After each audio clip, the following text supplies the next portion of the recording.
Inspiring interviews with today's top landlords. This is the Rental Income Podcast. And now, Dan Lane. Terry, recently you've switched over a couple of your rentals from traditional long-term rentals to corporate rentals, and you're making a lot more money. Let's start off talking about that. Give me the numbers for one of your properties. I had a 1,200 square foot, 2-bedroom house that rented for about $1,200 a month. I changed that over to corporate rental, and it now today rents for $2,450 per month. Wow, that's a pretty big difference. And on the show today, we're going to hear about Terry's experience with corporate rentals. Specifically, I want to know, how big of a market is this? Are there a lot of people that are looking for properties to rent for a few months when they're in town on business? I want to see if there's a certain area that you need to be in. Like, do you need to be in a city or close to a lot of businesses for this to work? I want to find out who his tenants are and what his neighbors think about all this. Do they have any problems with people coming and going? And I want to see how he's furnishing the properties. Joining us on the show today for a repeat appearance is Terry Roberts from Memphis. We'll take a really quick break to thank our sponsors. We'll come right back and we'll talk to Terry. When you're buying a rental property, you can't do everything on your own. It's really important to have a team of people to help you. And in my opinion, the most important person to have on your team is a really good lender. The lender that I recommend is Chaley Ridge from Ridge Lending Group. Chaley is a nationwide lender, and she's also an experienced investor herself, and she understands the needs of both brand new and experienced investors, and she can help you find the best loan for you in your situation. Right now, Chaley has a special limited time offer just for our listeners. If you mention that you heard this ad on the Rental Income Podcast, Chaley will credit you back $250 at the closing for your property. If you want to get more details, or you want to set up a time to talk to Chaley personally, or maybe have her look at a deal that you're looking at, you can reach out to Chaley at ridgelendinggroup.com. That's RIDGE lendinggroup.com. NMLS 42056. Rental Income Podcast. Terry, let's start off talking about your portfolio. Can you remind us what your portfolio looks like?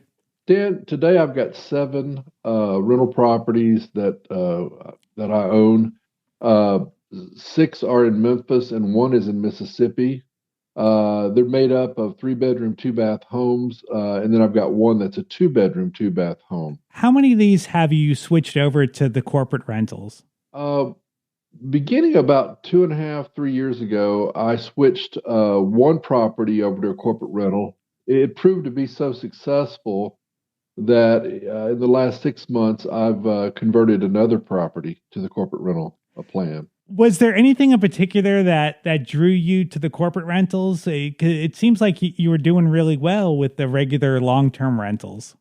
Yeah, I mean, things have been going great. 2 years ago, I was on a line. I was looking basically at Zillow and basically looking at my area to see what properties were renting for. And in this neighborhood where I own a property, I saw a house that was listed for $3,500 a month. And I thought, well, how is that possible? So I clicked on it, and it was furnished. And I thought, well, somebody's just renting their house fully furnished for $3,500 a month.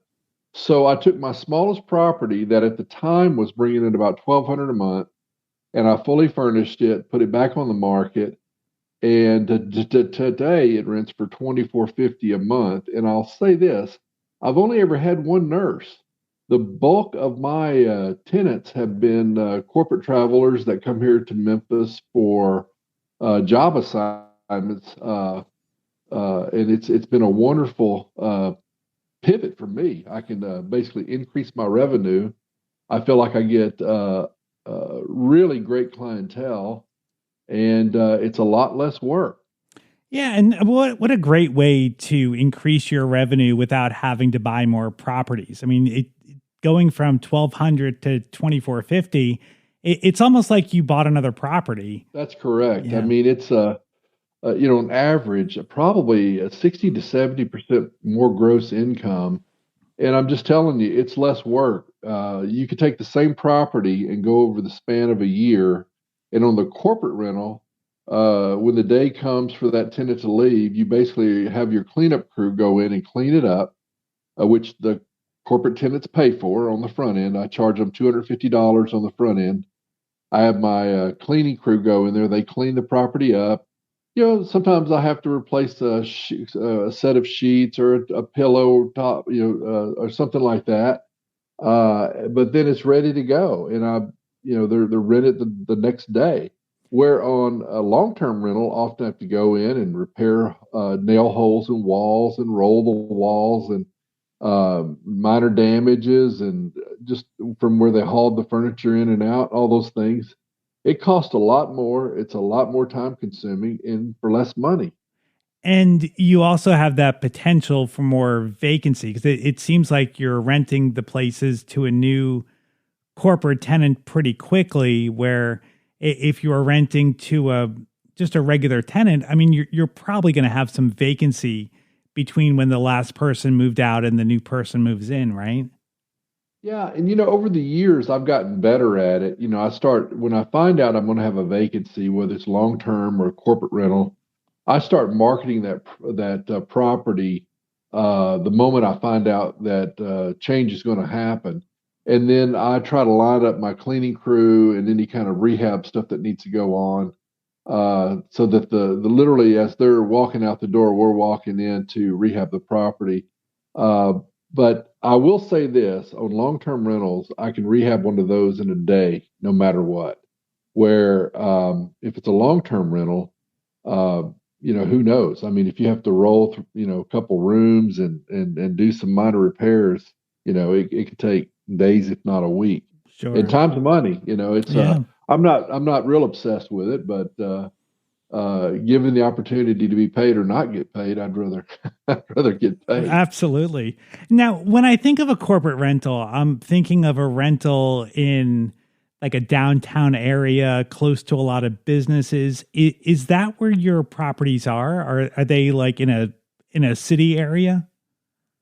Not at all. I've got one of them is essentially out in the country, that the one in Mississippi, and then the one in Memphis is in a gated neighborhood out in the suburbs.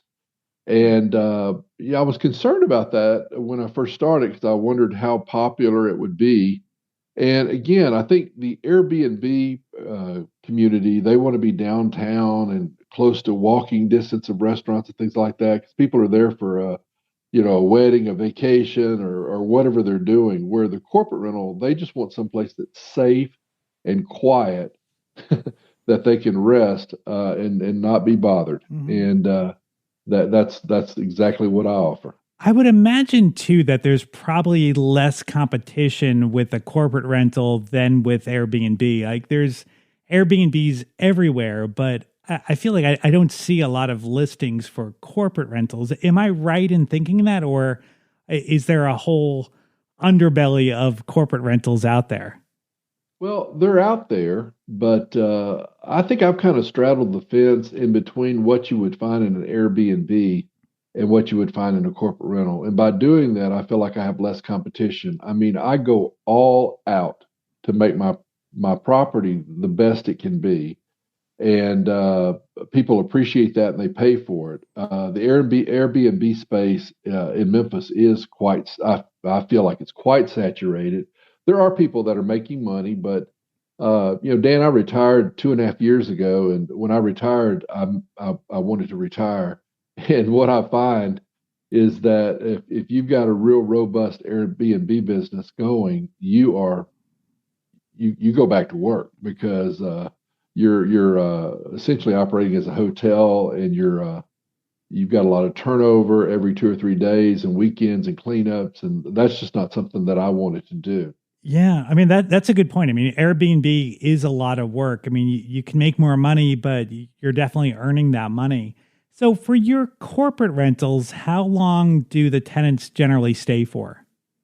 Well, I've had actually just one travel nurse, and they usually stay. They sign up. I think it's for a 13-week assignment, and then they could extend from there. But I've only ever had one travel nurse, and they were there for 3 months, and they left, and it was I got a 5-star review, and it was all good.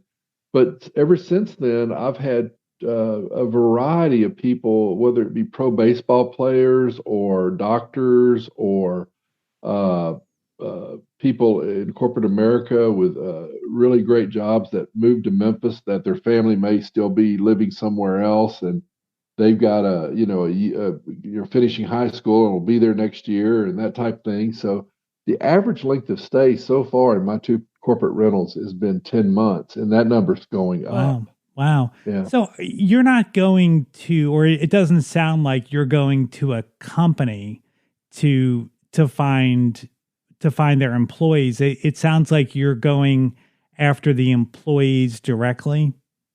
Correct. I Okay. mean, right now, my properties are published on Zillow. Um, you know, it's just been a real neat setup for me and really kind of surprising.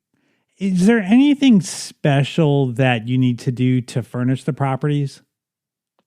Well, I try to make them nice. I try to, when you walk into the property, you walk through that front door, I want people to look at it and think, wow, this is, a really, really nice home.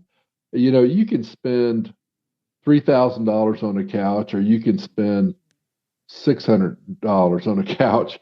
And I tend to be the guy that spends 600, finds something on sale that's nice, but you want it nice, you want it comfortable. Where I really spend a lot of time and effort is on the bedrooms too. For instance, the mattresses, I go with a hybrid mattress, which is both inner springs and memory foam, and I use those myself personally and love them. But having that really nice mattress, I use bamboo sheets. I want it, when people go to bed, they go to rest. I want that first class experience. And same thing with the towels. I mean, I really nice towels, everything top notch, uh, because they're paying for it. I mean, it's a high end experience. Basically, I recoup my cost in just 2 months. Basically what it would cost to completely outfit the home, and then uh, it's I've recouped it in just 2 months. Okay. So And about, I'm very frugal. yeah. So for less than $5,000, you're Right, furnishing the property. correct. And that's a So, 3 bedroom. Yeah. and you furnish all three bedrooms? I do. I do. I can get the mattress frames, are usually about $115. Headboards are $200. These hybrid mattresses I've gone with now, I get those on Wayfair, Costco, or Walmart. They're usually on sale about less than $400. And again, if you just do the shopping and put the work in, uh, you can do it, but you could also walk in and spend 2 to 3 times that if you are just not a conscious, with your approach. Right. Now, talk to me about the cleaning. So you mentioned when someone moves out, you get a cleaning done and get the property looking good for the next tenant. Do you do Yep. anything in between or during their stay? Because I imagine, if someone is living in the property for 10 months and maybe they're not the cleanest person, that property might be pretty dirty by the time they move out. So do you do any cleaning on an ongoing basis? That is a great question, and I know others that I've heard of others that do that. I haven't done it yet, and I had two professional baseball players that were in their 20s, early 20s, like 20 years old. And they lived in the property for about 7 months. And when they moved out, it was fine. It was no, I wasn't, there was no surprises. But, I may offer that in the future. That's something to think about. But, what I have done is I don't charge any kind of security deposit or anything.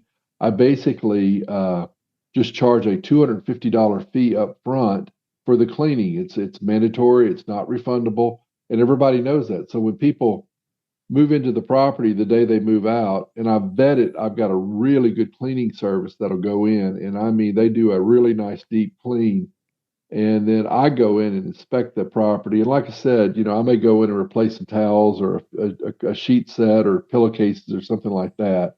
again, because I want everything to be pristine. Why not charge a deposit? Like it seems to me like it's like you're taking on a lot of risk there. Like what makes you not want to charge a deposit? Because the way I look at it, if I'm going to the Hilton Hotel in downtown Memphis, they don't charge me a deposit, and basically I'm providing a super high end hotel service, Okay. and I just feel like I'm getting that type of clientele. Where deposits come into play, I think is if people, if you have pets or young children, or they want to go and make the property uniquely their own and put hang pictures everywhere. I had one property one time long term, and when the property turned over, I had 81 holes in the wall that I had to repair, which meant I had to repaint the entire interior of the property.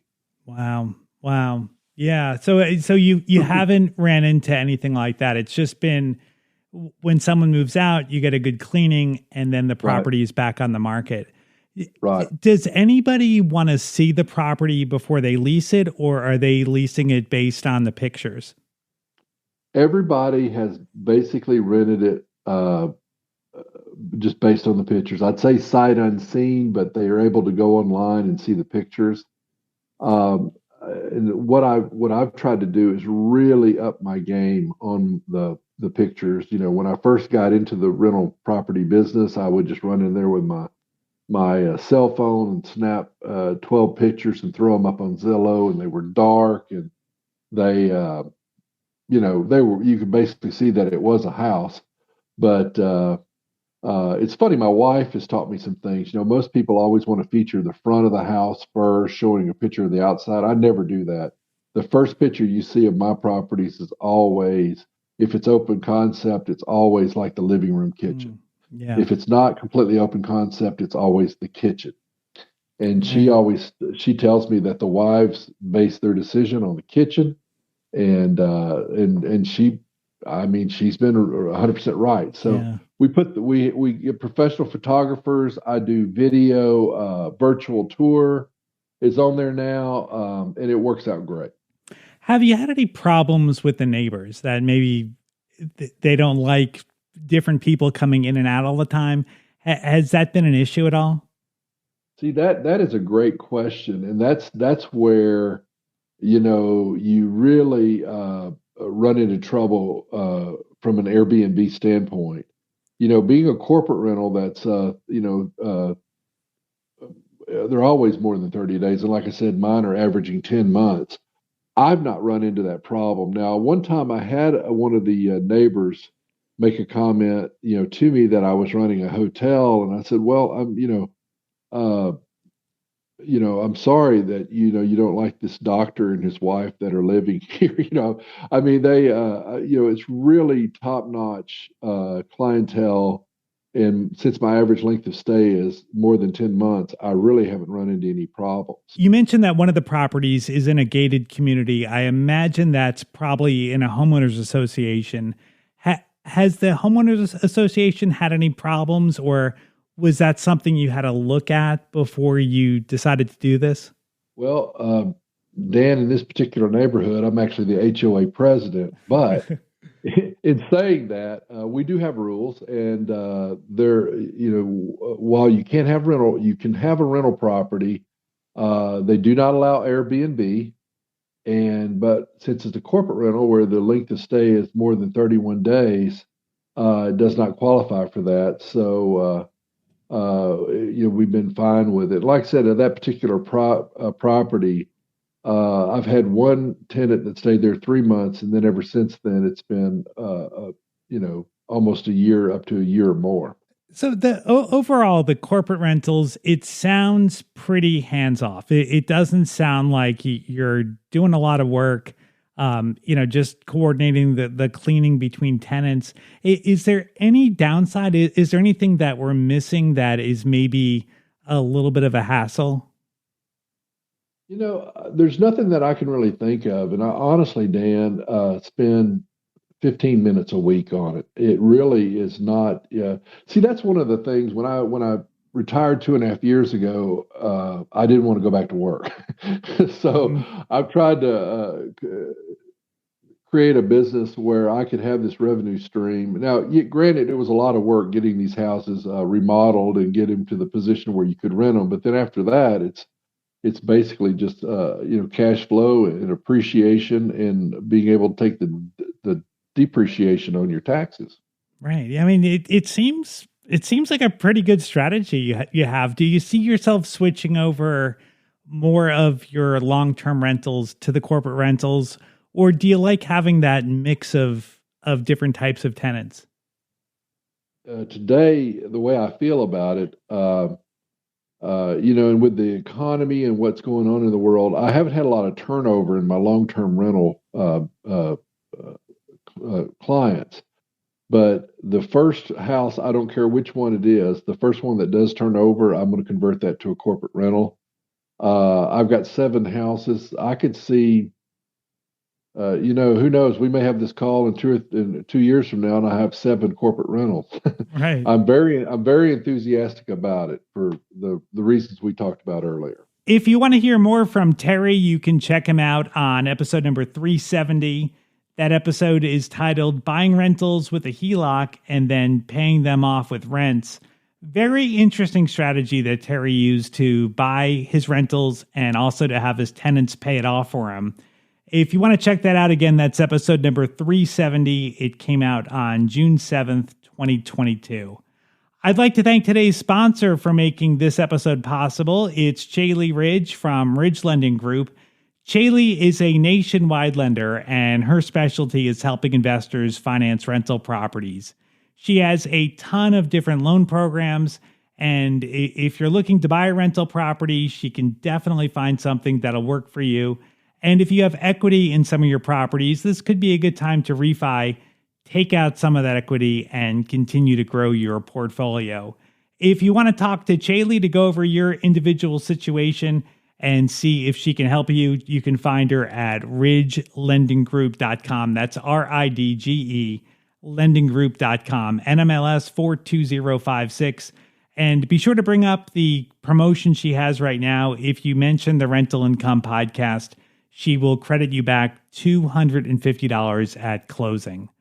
Thank you so much for checking out today's episode. I'll be back with a regular interview next Tuesday. My name is Dan Lane, and this has been the Rental Income Podcast.